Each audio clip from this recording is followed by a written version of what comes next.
जय श्री कृष्ण, राधे राधे। आज वो बात बताने जा रहा हूँ जो सभी भक्तजन अपने परिवार के बच्चों के लिए क्या क्या बोलते हैं। उनसे पूछा जाए कि भाई आपके कितने बाल गोपाल हैं, तो वो किस शब्द का प्रयोग करते हैं। कोई करता है लड़के का, कोई करता है बच्चों का, और कोई करता है बेटों का। तो इसके बारे में आज मैं समझाना चाहता हूँ उन सभी भक्तजनों के लिए जो इन अटपटे शब्दों का प्रयोग करते हैं। तो ये 4 प्रकार से हम अपने बाल गोपालों को पुकारते हैं। बच्चा बच्ची, लड़का लड़की, बेटा बेटी, पुत्र पुत्री।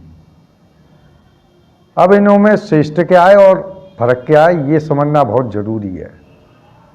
क्योंकि बोलते हैं जैसा बोलो वाणी, जैसा आदमी वाणी बोलता है ना, वैसा ही उसमें शक्ति पैदा हो जाता है।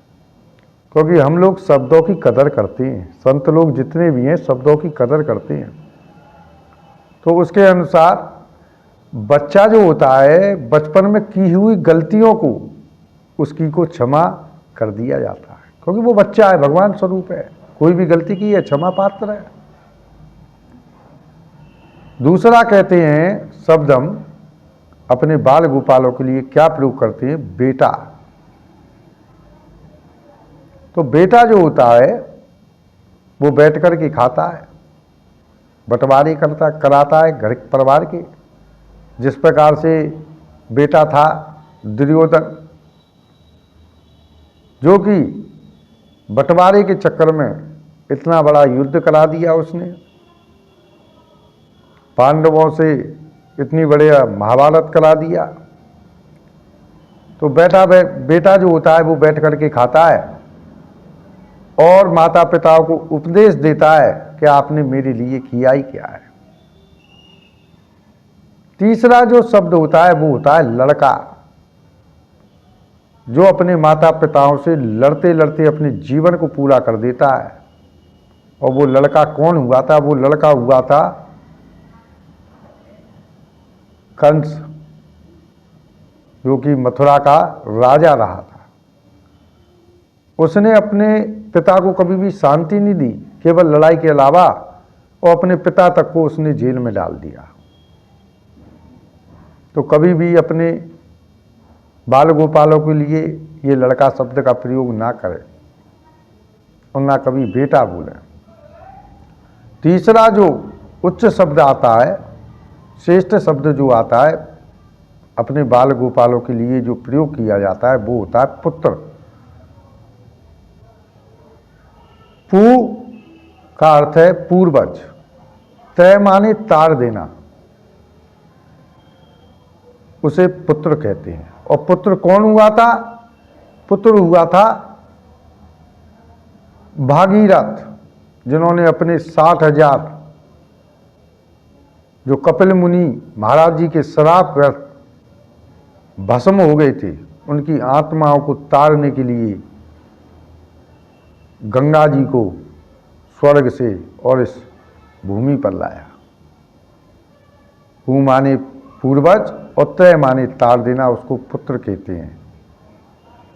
तो मेरा सभी उन भक्तों से अनुरोध है कि जो इन शब्दों का प्रयोग करते हैं कि लड़का है, कि बेटी हैं, कि 2 बेटे हैं, कि 2 बेटियां हैं, ये शब्द ना भूल करके आप पुत्र शब्द का प्रयोग करें। क्योंकि श्रेष्ठ जो शब्द होता है और वो एक बार निकल जाता है तो वो ब्रह्मांड में घूमता है।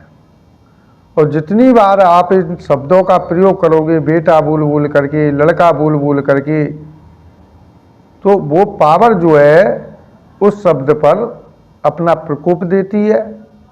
और जैसा आपका शब्द वाणी है, उस शब्द वाणी को ताकत देती है।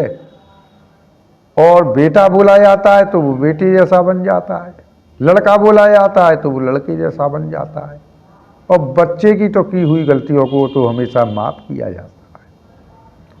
तो हमेशा सभी भक्तजन आज से हो सके तो कभी भी लड़का और बेटे शब्द का प्रयोग ना करें, क्योंकि हमारे सनातन धर्म के अंदर ज्ञानी जन केवल एक ही शब्द का प्रयोग करते हैं, वो होता है पुत्र।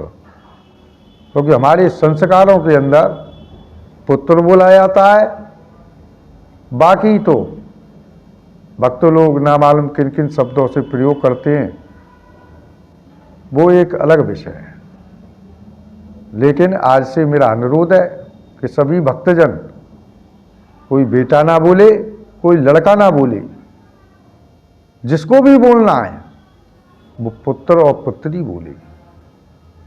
और ये मेरा आत्मिक शब्द है कि जो भगत पुत्र पुत्री का शब्द प्रयोग करेगा तो आने वाले समय में वो पुत्र और पुत्री का ही कार्य करेंगे और करके दिखाएंगे, आपके नाम और इज्जत को रोशन करेंगे। इन्हीं शब्दों के साथ अपनी वाणी को विराम देता हूं। जय श्री कृष्ण, राधे राधे।